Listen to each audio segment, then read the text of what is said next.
Hi, I'm Cameron Coulter, and this is my informative speech.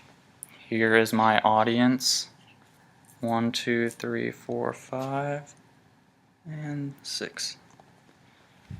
Alright.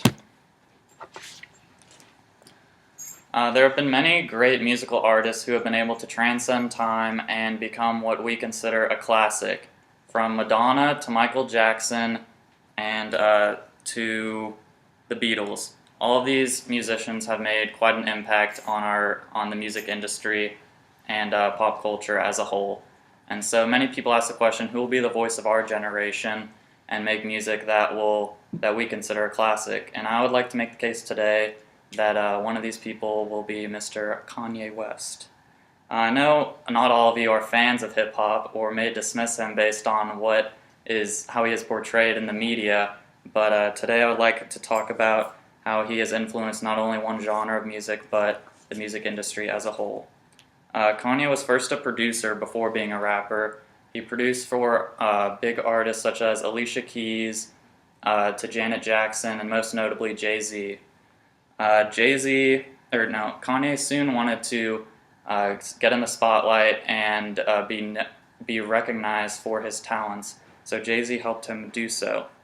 And a journal from the University of Ontario Institute of Technology spoke on this, saying Kanye West's career as a rap artist evolved under the watchful eye of Jay-Z, who served as his mentor through his development.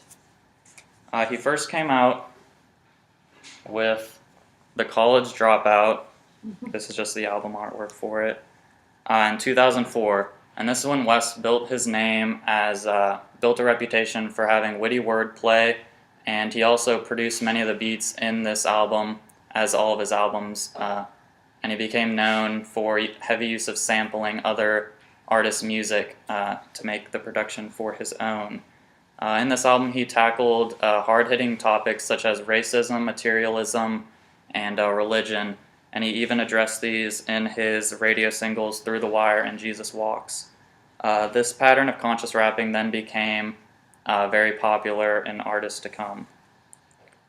His next album, the next year in 2007, was titled Late Registration, and for this album he teamed up and collaborated with a film score composer, John Bryan, and he fused a hip-hop sound with orchestrated strings and instruments. And rather having another producer choose his beats, he instead chose to have a very hands-on experience in making the music. And during this time, he also, while promoting the album, he took time to speak up against homophobia in the hip-hop community, as gays had been not respected in the community, and he spoke up against this and thought that it was time to end this discrimination. His next album, 2 years later, was titled Graduation, and in this one, he had stapled himself as a very prominent artist in the hip-hop world and had gained a lot of respect. And so he, in a private interview, he spoke about the album, saying that, "I'm going to make stadium records. I'm so excited to perform these new songs and to have people hear them." He wanted to go beyond just a rapper and become a superstar.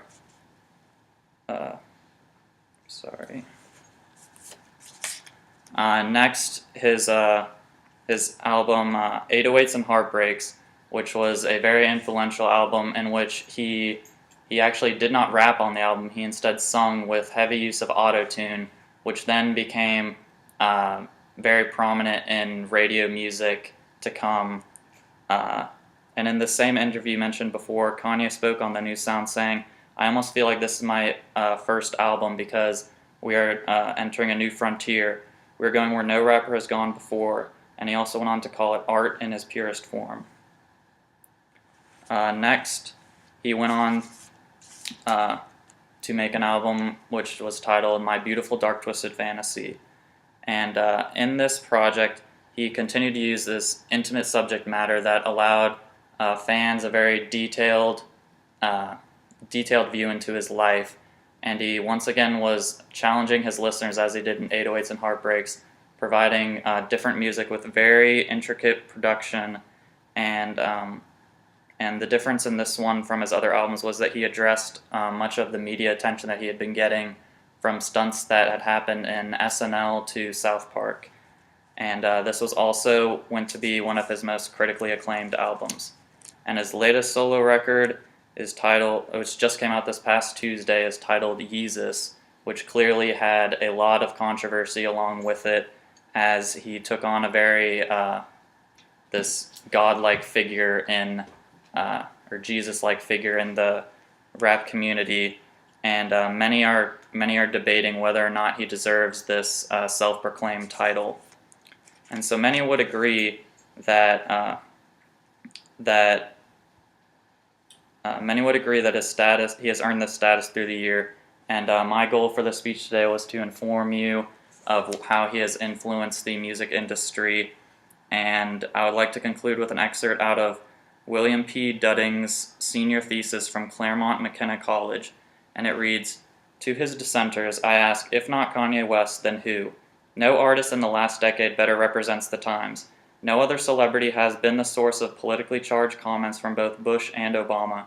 His controversies have always been charged with socially relevant issues that help define the past decade.